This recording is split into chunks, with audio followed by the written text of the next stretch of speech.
তোমাদের অনেকের কিন্তু একটা প্রশ্ন, আমি কেন শ্বশুর বাড়িতে থাকি না আর বাপের বাড়িতে থাকি না, আমি কেন আলাদাই মেয়েকে নিয়ে ভাড়া বাড়িতে থাকি। তো আজকে আমি তোমাদেরকে এই সমস্ত প্রশ্নের উত্তর দেব। তো চলো প্রথম থেকে একেবারে শুরু করি। আমি কিন্তু বিয়ের পর আমি শ্বশুর বাড়িতেই থাকতাম। তো যাই হোক, আমার হচ্ছে যে বিবাহিত জীবন 5 বছরের।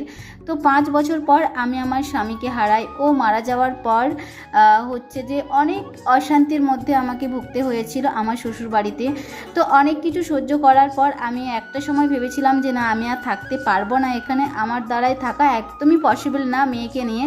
তো বাধ্য হয়ে, সেই সময়টা লকডাউন ছিল, তো বাধ্য হয়ে আমি হচ্ছে যে মেয়েকে নিয়ে বাপের বাড়িতে চলে এসেছিলাম। মানে আমার শ্বশুরবাড়ি আর বাপের বাড়ি একদমই কাছাকাছি। আমার কাকু কাকিমা ঠাকুমা ওরা সবাই হচ্ছে যে দেশের বাড়িতে থাকে, আর আমার মা বাবা ভাইয়েরা থাকে হচ্ছে যে মেছেদায়।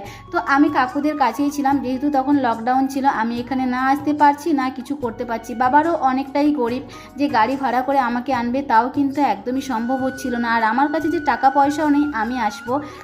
তো যাই হোক, এইভাবেই ওখানে প্রায় 1 বছর কেটে গিয়েছিল। তারপরে আমি চলে এসেছিলাম বাপের বাড়িতে। বাপের বাড়িতে কিছুদিন ছিলাম, তো ওদের বাড়িটাও অনেকটাই ছোট, তো সেই জন্য বাধ্য হয়ে মেয়েকে নিয়ে আমি হচ্ছে যে ভাড়া বাড়িতে আছি। এই হচ্ছে যে কথা।